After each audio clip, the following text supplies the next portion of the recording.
نے سر جھکانا ہے تو کس کے سامنے جھکانا ہے؟ وہ تو کس کے سامنے جھکانا ہے؟ صرف اپنے رب کے سامنے میں نے اپنے سر کو جھکانا ہے. اس سر کے جھکنے کا اور کوئی مطلب نہیں ہے سوائے میرے خدا کے. یہ ساری کی ساری کرم واسیاں میرے اور آپ کے لیے مکہ کی ہیں. آپ تشریف لائے تو یہ روشنیاں آئیں, آپ تشریف لائے تو جہالتیں مٹی, آپ تشریف لائے تو انسانیت کو سکون میسر آیا. ایک اور بات اس سلسلے میں آج کی مناسبت سے میں آپ سے کہنا چاہتا ہوں, میرے اور آپ کے کریم آقا صلی اللہ علیہ وسلم کی جو ولادت پاک ہے یہ کس جگہ پہ ہوئی ہے؟ سارے بولے تھا کس جگہ پہ ہوئی ہے؟ مکہ شریف میں. اور مکہ شریف عرب کا شہر ہے. اب یہ بڑی جان کی اور بڑی توجہ کے ساتھ سننے والی بات ہے. مکہ عرب کا شہر ہے. اب اس کائنات میں بڑے بڑے خوبصورت علاقے ہیں, بڑے بڑے خوبصورت شہر ہیں, پہاڑ ہیں, دریائے ہیں, آبشاریں ہیں, سبزہ زاد ہیں. اللہ چاہتا تو کسی خوبصورت علاقے میں اپنے محبوب کی ولادت کرتا, وہاں سے حضور کو اٹھایا جاتا. یہاں پہ لوگ سیر کے لیے جاتے ہیں, ریفریشمنٹ کے لیے جاتے ہیں, لوگوں کی قطاریں لگی ہوئی ہیں, وہ علاقے دیکھنے والوں کی خوبصورتی ہے. اللہ چاہتا تو کسی ایسے علاقے میں اپنے محبوب کی ولادت کرتا, ایسے علاقے سے اپنے محبوب کو اٹھاتا. مکہ جو ویران علاقہ تھا, پتھروں کی بستی, کوئی کھانے پینے کی چیزیں اس وقت ان کے اپنے علاقے کی موجود نہیں تھی. قرآن پاک میں تو یہ درمیانی حصہ ہوتا ہے. تو اب یہاں پہ ہمارے علماء نے جو حکمت بیان کی ہے میرے اور آپ کے کریم آقا صلی اللہ علیہ وسلم کی سرزمین مکہ میں تشریف آوری کی, کہ اصل وجہ یہ ہے کہ مکہ مکرمہ دنیا کا سینٹر ہے, دنیا کا درمیان ہے. اور میرے اور آپ کے کریم آقا صلی اللہ علیہ وسلم کی جو ولادت باصالت ہے وہ کسی ایک علاقے کے لیے نہیں ہے, کسی ایک خطے کے لیے نہیں ہے, کسی ایک برادری کے لیے نہیں ہے, کسی ایک قوم کے لیے نہیں ہے. میرے اور آپ کے کریم آقا صلی اللہ علیہ وسلم کا یہ منصب ہے, قل یا ایھا الناس انی رسول اللہ الیکم جمیعا. اللہ فرماتا ہے میرے محبوب ان لوگوں کو فرما دو میں تم سب کی طرف اللہ کا رسول ہوں. سب کی طرف جتنے بھی لوگ دنیا میں موجود ہیں آئیں گے, قیامت تک آتے رہیں گے, چاہے وہ شرق کے ہوں, چاہے وہ غرب کے ہوں, وہ جنوب کے ہوں, وہ شمال کے ہوں, قیامت تک آنے والی جتنی بھی کائنات انسانی ہیں سب کی طرف میرے اور آپ کے قریب آقا اللہ کے رسول تبارک الذی نزل الفرقان علی عبدہ لیکون للعالمین نذیرا. فرمایا ببرکت ہے وہ ذات جس نے اپنے بندہ خاص پہ فرقان یعنی قرآن پاک نازل کیا, اور قرآن پاک نازل کرنے کا مقصد یہ ہے لیکون للعالمین نذیرا, تاکہ میرا محبوب بعد وقت تمام عالم انسانی کو میرا پیغام سنائے, بعد وقت تمام عالم انسانی کو متنبع کرے. پہلے جو انبیاء کرام اس دنیا میں آتے تھے ان کی نبوتیں محدود ہوتی تھی. کوئی کسی ایک شہر کی طرف آیا, کوئی کسی ایک برادری کی طرف آیا ہے, کوئی کسی ایک قبیلے کی طرف آیا ہے اور اسی قبیلے کی زبان جانتا ہے, اسی برادری کی زبان جانتا ہے, اور اس کے لیے عادت بھی یہی ہے کہ تمہارا علاقہ یہ ہے, اس سے آگے نہیں جانا, آگے کوئی اور نبی علیہ السلام تشریف لا رہے ہیں, یہ سلسلہ تھا. لیکن جب اللہ تعالیٰ کا یہ ارادہ بنا کہ اب کائنات انسانی کی عقل پختہ ہو چکی ہے, اب اگر ایک عالمگیر پیغام لوگوں کو دیا جائے تو لوگ اس پیغام کو قبول بھی کر لیں گے, اس کی حفاظت بھی کر لیں گے, اور اس کے مطابق عمل پیرا بھی ہو جائیں گے. تو اب اللہ تعالیٰ نے یہ ارادہ بنایا کہ ایک ہی نبی آئے اور وہ آخری نبی ہو اور وہ سید المرسلین ہو. جب ان کی تشریف آوری ہو جائے تو پھر کسی اور کی ضرورت نہیں, وہ تشریف لے آئے تو نبوت کا سلسلہ ختم ہو جائے, اور ان کی تعلیم میں اتنی طاقت ہو, ان کے بیان میں اتنا زور ہو, اور ان کی زبان میں اتنی شریری ہو, اور ان کی گفتگو میں اتنی لذت ہو, جو ایک مرتبہ ان کا پیغام سن لے اسے کسی دوسرے پیغام کی ضرورت نہیں. اسی کے اندر اس کی ہدایت کا سامان موجود ہو, اسی کے اندر اس کی تربیت کا سامان موجود ہو. تو جب اللہ تعالیٰ نے چاہا کہ اب ایک انٹرنیشنل پیغام میں اپنے بندوں تک پہنچا دوں, ایک عالمگیر نبوت لوگوں کے سامنے پیش کر دوں, تو پھر میرے اور آپ کے کریم آقا صلی اللہ علیہ وسلم کی تشریف آوری ہوتی ہے, اور سرکار آخری نبی بن کے تشریف لاتے ہیں, سرکار عالمگیر نبی بن کے تشریف لاتے ہیں, اور سرکار جامع تعلیم لے کے تشریف لاتے ہیں, اور سرکار کی تعلیم میں اللہ نے اتنی جامعیت رکھی ہے. قرآن تو وہی ہے جو آج سے 1450 سال پہلے دنیا میں تشریف لایا تھا. احادیث طیبات کا ذخیرہ طاقت اتنی ہے، اس کے اندر جامعیت اتنی ہے، اس کے اندر قابلیت اتنی ہے کہ باتیں 1450 سال پہلے کی ہیں، لیکن قیامت تک آنے والے لوگ محسوس یہی کریں گے کہ یہ پہلے کا پیغام نہیں، یہ تو ہمارے دور کا پیغام ہے، یہ تو ہماری اس زندگی کی باتیں، یہ تو ہمیں پیش نظر رکھ کے اللہ کے رسول صلی اللہ علیہ وسلم نے پیغام ہدایت عطا کیا ہے۔ تو یہ طاقت ہے رسول مکرم صلی اللہ علیہ وسلم کی تعلیم کے اندر، یہ عظمت، جامعیت اور کاملیت ہے آقا علیہ الصلوۃ والسلام کے دین کے اندر۔ اور پھر حضور احمد دو عالم صلی اللہ علیہ وسلم مکہ شریف میں پیدا ہوتے ہیں اور مکہ شریف میں اٹھتے ہیں اور مکہ کی وادی میں اور کوہ صفا پہ کھڑے ہو کر لوگوں کو اپنا پیغام سناتے ہیں۔ اب یہاں بھی بڑی حکمت نظر آتی ہے۔ آقا علیہ الصلوۃ والسلام جو آخری نبی بن کے تشریف لائے، ساری کائنات انسانی کے نبی ہیں، اور اللہ تعالیٰ نے آپ کو دنیا کے درمیان میں اٹھایا تاکہ میرا محبوب جب سرزمین مکہ میں کھڑا ہو کر اپنی نبوت کا پیغام عام کرے تو دنیا کے تمام کونوں میں اور دنیا کے تمام خطوں میں برابر میرے محبوب کی آواز کرے، برابر میرے محبوب کا پیغام پہنچے، تاکہ کل کوئی شرک والا یہ نہ کہہ سکے اللہ نبی تو نے آخری بھیجا تھا لیکن بھیجا مغرب میں تھا، ہم تک تو اس کا پیغام پہنچ ہی نہیں سکا۔ کوئی شمال والا یہ نہ بولے کہ اللہ تو نے نبی تو بھیجا تھا لیکن بھیجا جنوب کے اندر تھا، ہم تک تو پیغام پہنچ ہی نہیں سکا۔ میرے اور اللہ رب العزت نے میرے اور آپ کے کریم آقا کے بارے میں جو فیصلہ کیا وہ یہی تھا کہ جب محبوب کو اٹھایا جائے تو ساری دنیا کے درمیان میں اٹھایا جائے، تاکہ میرا محبوب جب مکہ کی وادی میں کوہ صفا پہ کھڑے ہو کر اپنا پیغام دنیا والوں کو سنائے تو مغرب والے، مشرق والے، شمال والے، جنوب والے یکساں میرے محبوب کے پیغام کی طرف توجہ دیں اور سب تک برابر میرے محبوب کا پیغام پہنچے۔ اور پھر اگلی بات، اس دنیا میں بڑی قومیں آباد ہیں، بڑی برادریاں آباد ہیں اور بڑے بڑے لائق الفائق لوگ آباد ہیں اور ایسے لوگ آباد ہیں کہ جنہوں نے اپنی محنت سے، اپنے علم سے، اپنی ایجادات سے اس دنیا کے نظام کو تبدیل کیا ہے، دنیا کی کایا پلٹی ہے، لیکن جرأت، ہمت، بہادری اور پھر کسی ایک پیغام کو قبول کرنا اور پھر اس پیغام کو آگے پہنچانے کے لیے اور پوری دنیا میں عام کرنے کے لیے اپنے تن، من اور دم کی قربانی دینے کے لیے تیار ہو جانا۔ اگر اس دور میں ہم دیکھتے ہیں تو یہ ولولہ فقط ایک علاقے میں نظر آتا ہے اور وہ علاقہ سرزمین عرب، یہ جوش، ذوق اور ولولہ سرزمین عرب میں نظر آتا ہے۔ پہلے نمبر پہ ان لوگوں کی قوت حافظہ باقی دنیا کے اعتبار سے بہت مضبوط ہے، اور جس وقت یہ دین کا پیغام اس دنیا میں پہنچے، آپ جانتے ہیں کہ وہ دور لکھنے کا دور نہیں تھا، وہ زبانی باتیں بیان کرنے کا دور تھا، اور اس دور میں لکھنا عیب سمجھا جاتا ہے۔ آج تو لکھنا ہنرمندی ہے، اور آج لکھ کے کوئی بات محفوظ کرنا یہ کمال عقل مندی کی نشانی ہے۔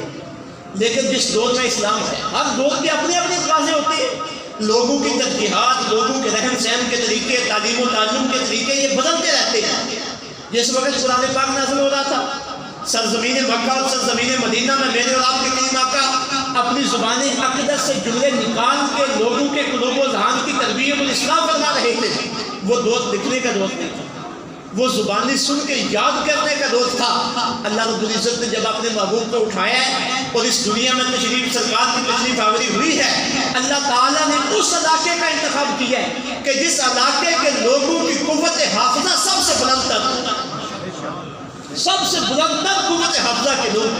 اور سرزمین عرب کے لوگوں کی قوت حافظہ کا یہ عالم ہے کہ کئی لاکھ عربی اشعار میں زبانی یاد ہوتی ہے، اپنے نسب نامے۔ آج میں اپنے دادا تک، اپنے پردادا تک تو اپنا نسب جانتا ہوں، لیکن آگے کون تھے ہمیں کوئی علم نہیں۔ لیکن عربوں کی قوت حافظہ کا یہ عالم تھا، انسانوں کے نسب نامے تو اپنی جگہ پہ رہے، انہیں تو اپنے جانوروں کے نسب نامے بھی یاد تھے۔ یہ گھوڑا، اس کا باپ کون ہے، اس کا باپ کون ہے، اس کا باپ کون ہے، اپنے جانوروں کے نسب نامے۔ اپنے پرندوں کے نسل نامے اتنی ان کی قوت حافظہ ہے کہ ہر چیز انہیں زبانی یاد ہے، اور پھر ان کی زبان میں وسعت اتنی.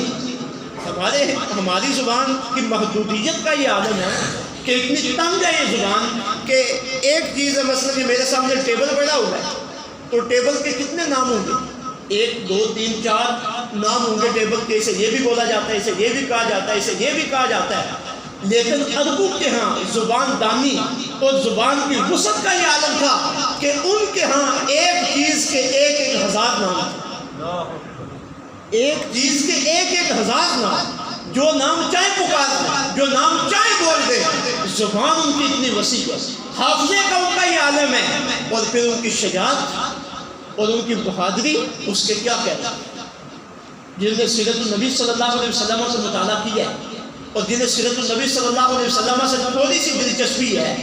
اور ذوق ہے اور وہ سننا چاہتے ہیں اور سننے کے لیے کوشش کرتے ہیں، وہ جانتے ہیں کہ جب میرے اور آپ کے کریم آقا صلی اللہ علیہ وسلم یہ پیغام لے کے اٹھے ہیں اور پھر اس پیغام کے آگے جب رکاوٹیں بنی ہیں، مشرکین عرب نے اس پیغام کو دبانے کی کوشش کی ہے اور اس پیغام کو مٹانے کی کوشش کی ہے. اس وقت عرب کے سرکار کے غلام جب میدان عمل میں تشریف لائے ہیں، نہ انہوں نے اپنی جان کی پرواہ کی،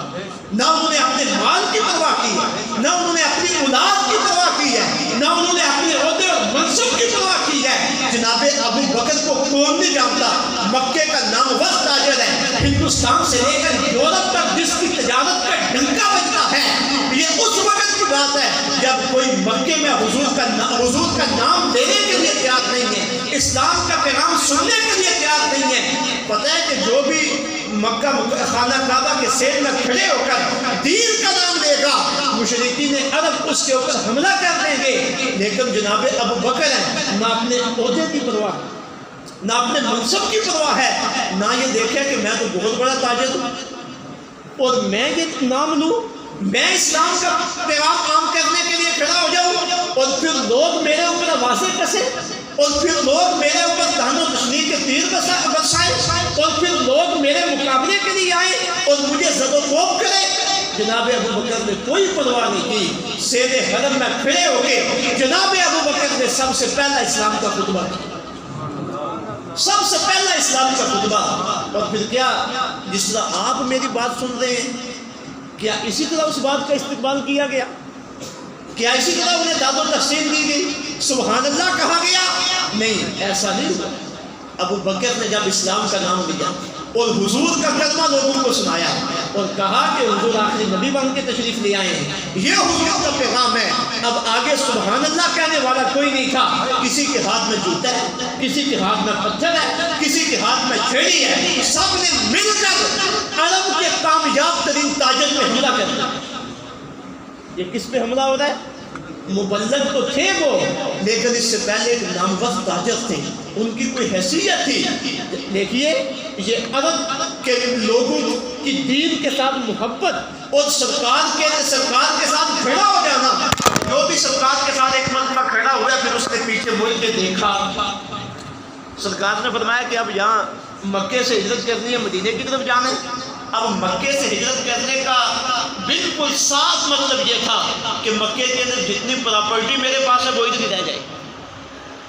اولاد میں سے اگر تو مسلمان ہوا ہے تو وہ ساتھ جائے گی، بیوی اگر مسلمان ہے تو ساتھ جائے گی، وغیرہ بیوی ختم، اولاد ختم. جو مال ادھر جمع ہے اگر کوئی تھوڑا بہت ساتھ لے جا سکا تو ٹھیک، وغیرہ سارے کا سارا ختم. کاروبار پورے عروج پہ ہے، لیکن اب دکان کون اٹھا کے لے کے جائے، سامان کون اٹھا کے لے کے جائے؟ وہاں تو اپنی جان بچا کے جانا مشکل تھا. جب ہجرت کا آرڈر آ گیا ہے، کوئی ایک نام بھی ہمیں ایسا نہیں ملتا جس نے انکار کیا، ایک نام بھی ایسا نہیں ملتا جس نے انکار کیا ہو. سارے جانے کے لیے تیار ہے. سرکار کا آرڈر آتا جاتا ہے، سرکار کا حکم آتا جاتا ہے، لوگ جانے کے لیے تیار ہیں. جائیدادیں ادھر رہ گئی، زمینیں ادھر رہ گئی، مال دولت ادھر رہ گیا، بال بچہ بیویاں ادھر رہ گئی. اللہ کے لیے، اللہ کے محبوب کے لیے، اللہ کے دین کے لیے سب مکے سے چلے اور مدینے جا کے انہوں نے ڈیرا لگایا.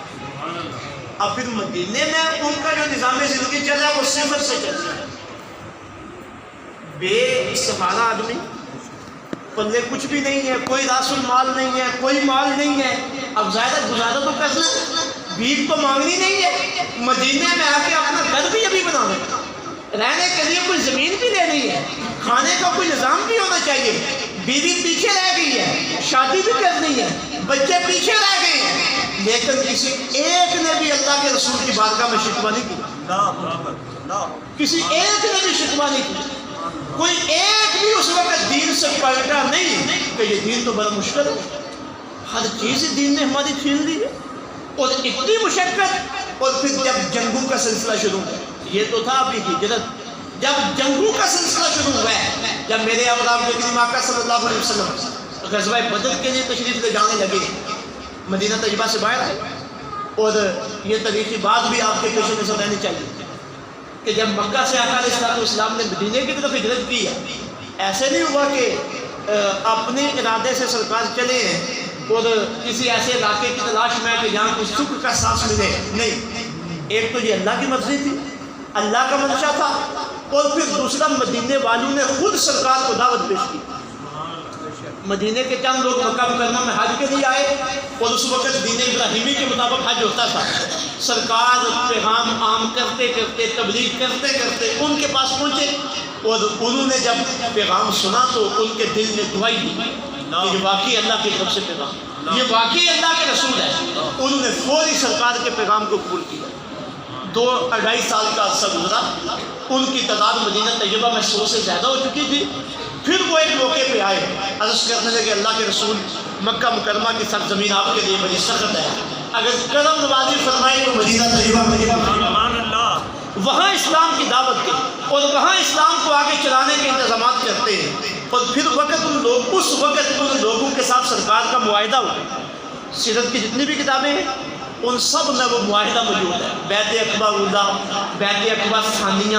یہ عنوانات ہیں اس معاہدے کے سیرت کی کتابوں میں۔ اب مدینے کے لوگوں نے سرکار کے ساتھ معاہدہ کیا کہ اللہ کے رسول آپ تشریف لائیں، اب سنیے ذرا، اسلام کے ساتھ لوگوں کا تعلق اور کس حد تک دل کے اندر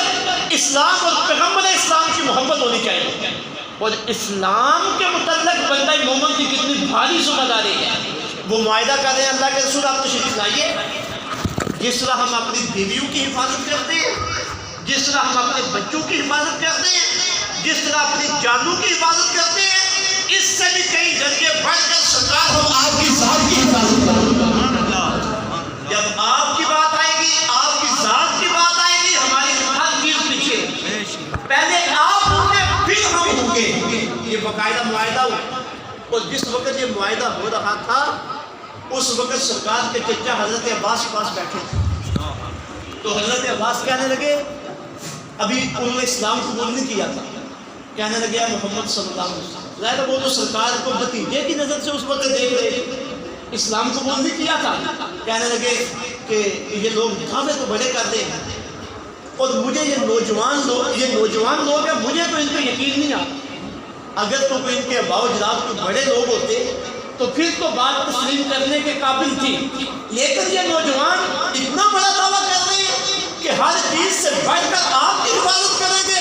مجھے ان پہ یقین نہیں آنا۔ تو جب حضرت عباس نے یہ بات کہی تو پھر وہ بول اٹھے، کہنے لگے یقین کی کیا کیفیت ہے، سرکار ہمارے پاس تشریف تو لائے، پھر پتہ چلے گا سرکار کی حفاظت کرنے والا ہے،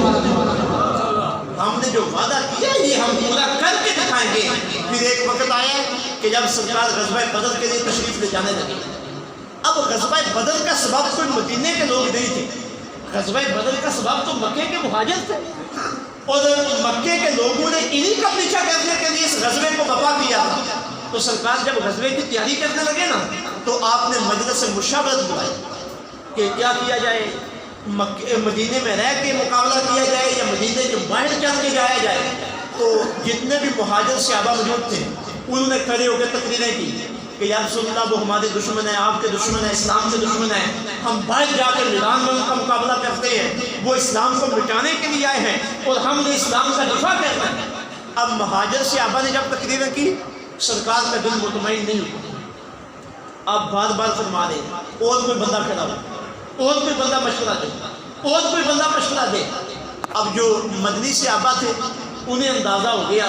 کہ یہ جو مکی صحابہ اٹھ کے تقریریں کر رہے ہیں یہ تو پہلے ہی سرکار کے ساتھ ہے، یہ پہلے ہی جان مال دینے کے لیے تیار ہیں اور اسی لیے یہاں پہ آئے ہیں۔ یہ جو سرکار بار بار پوچھ رہے ہیں نا، سرکار کا مقصد یہ ہے کہ سرکار ہماری رائے لینا چاہتے ہیں، سرکار ہم سے پوچھنا چاہتے ہیں کہ مکے والے تو جانے قبول کرنے کے لیے تیار ہے، بتاؤ تمہارا کیا خیال ہے، تمہارا کیا خیال ہے؟ جب انہوں نے یہ محسوس کیا تو حضرت سعد بن عبادہ یا حضرت سعد بن معاذ وہ کھڑے ہوئے، عرض کرنے لگے اللہ کے رسول اندازہ یہ ہو رہا ہے کہ آپ کی توجہ ہماری طرف ہے اور آپ ہم سے کوئی پوچھنا چاہتے ہیں، تو جہاں تک ہمارا تعلق ہے اللہ کے رسول ہمارا آپ کے ساتھ وعدہ ہے اسلام کا دفاع کرنے کا بھی، آپ کا دفاع کرنے کا بھی۔ یہ غزوہ تو کوئی بڑی بات نہیں، یہ مشرکین مکہ کی تو حیثیت کیا ہے، اگر آپ کا آرڈر ہو تو ہم تو اپنے گھوڑے سمندر میں اتارنے کے لیے تیار ہیں،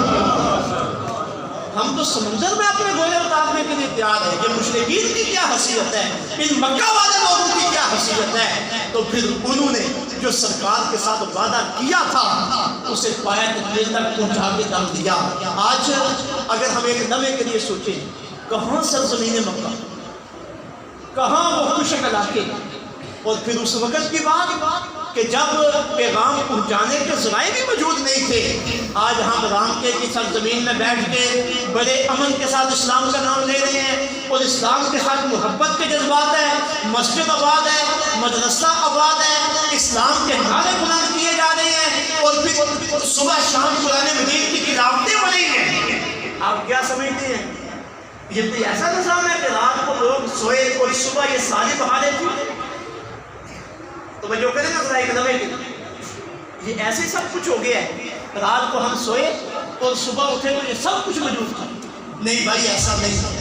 اس کے پیچھے 1400 سال کی قربانی ہے، اس کے پیچھے 1400 سال کی محنتیں ہیں۔ اور ایک بات میں آپ کی خدمت میں عرض کر دوں کہ جو ہمارا اسلام ہے نا یہ معجزے اور کرامت کے زور پہ نہیں پھیلا، یہ بڑی پکی بات ہے اور پوری ذمہ داری سے یہ کہہ رہا ہوں، معجزہ اپنی جگہ پہ برحق ہے، کرامت اپنی جگہ پہ برحق ہے،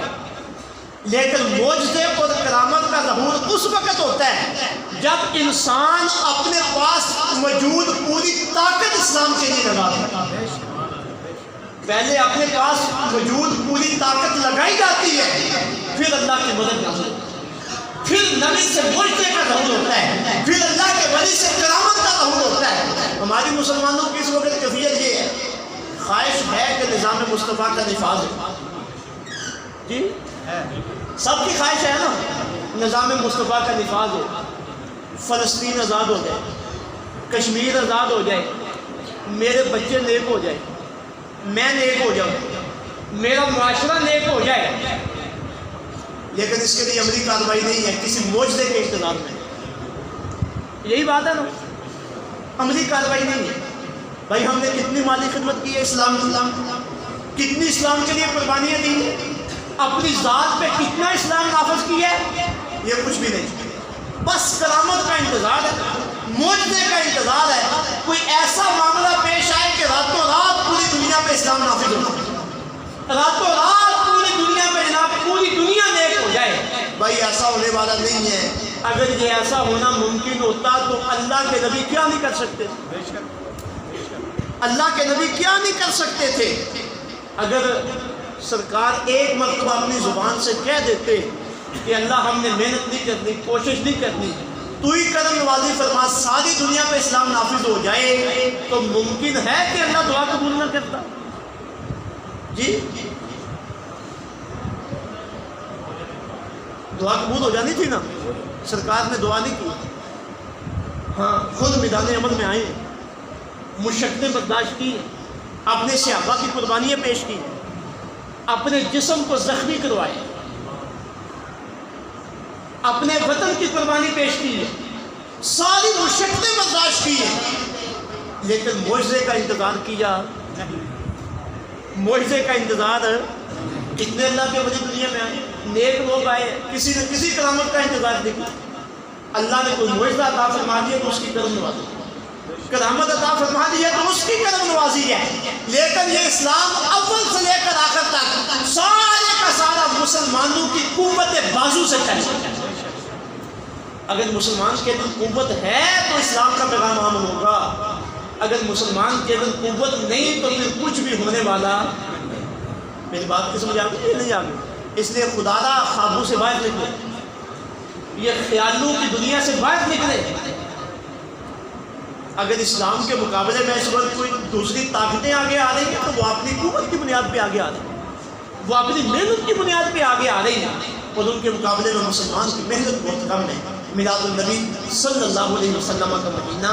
میلاد النبی کا موسم، آقا علیہ السلام کی سیرت، سرکار کی تربیت، بزرگان گنگا شریف کی سیرت، ان کی تربیت، ان کی زندگی کا اول سے لے کر آخر تک پیغام یہی ہے کہ اللہ کے دین کے ساتھ کھڑے.